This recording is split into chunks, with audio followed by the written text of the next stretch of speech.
Hello everyone, in today's video I am going to show you how to fix Realme 15 Pro cannot receive calls. So let's start the video. First of all, open settings.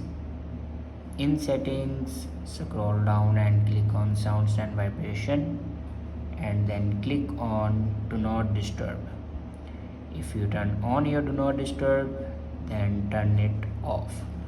After turn off your do not disturb, then reinsert your SIM card. After reinsert your SIM card, then scroll down and click on system and update and then click on backup and reset. Now click on reset phone and click on reset network settings. Now click on reset. After reset your network settings, then go back to your home screen and restart your device. For restart your device, press and hold power button and swipe up to restart your device. After doing these steps, your problem will be fixed. I hope this video is helpful for you. Thanks for watching.